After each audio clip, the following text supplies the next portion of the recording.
विपक्षी पार्टियों पर जमकर बरसे नड्डा, बोले चुनाव वंशवादी राजनीति बनाम विकास की होगी लड़ाई। देश में इस साल होने वाले लोकसभा चुनावों को लेकर सरगर्मियां तेज हो गई हैं। सत्ता पक्ष और विपक्ष के बीच जमकर आरोप प्रत्यारोप का दौर जारी है।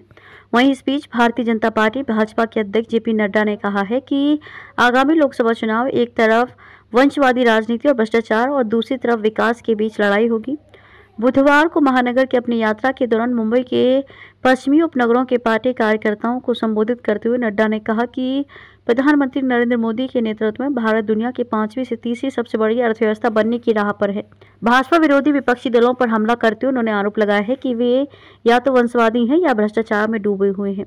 2014 में शुरू हुए मोदी प्रशासन के एक दशक लंबे शासन का जिक्र करते हुए नड्डा ने जोर दिया और कहा कि आपको मतदाताओं तक पहुंचना होगा और नई जनादेश केंद्र में भाजपा के लिए उनका समर्थन मांगना होगा। पिछले 10 वर्षों में पहली बार मतदाताओं ने केवल विकास देखा है, पिछली सरकारों की तरह भ्रष्टाचार नहीं। उन्होंने कहा कि लोकसभा चुनाव जो अप्रैल मई में होने की संभावना है, एक तरफ वंशवादी राजनीति और भ्रष्टाचार और दूसरी तरफ विकास के बीच लड़ाई होगी। नड्डा ने कहा कि वंशवादी राजनीति और भ्रष्टाचार विनाश की ओर ले जाएगा। इस दौरान नड्डा ने भाजपा के विकास एजेंडे पर प्रकाश डाला।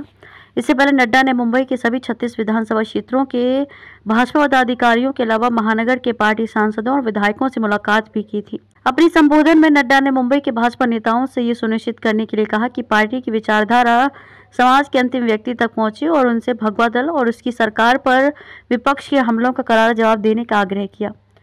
उन्होंने भाजपा नेताओं को बड़े पैमाने पर सोशल मीडिया का उपयोग करने और जनहित के मुद्दों पर प्रमुख हस्तियों का समर्थन लेने की सलाह दी।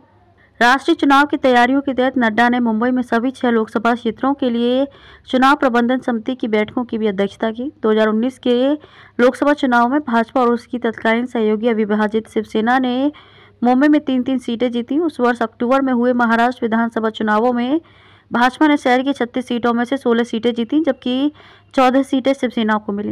राज्य वहां भाजपा मुख्यमंत्री एकनाथ शिंदे के नेतृत्व वाली शिवसेना और अजित पवार के नेतृत्व वाली राकांपा के साथ गठबंधन में सत्ता में है। 288 सदस्यीय विधानसभा है।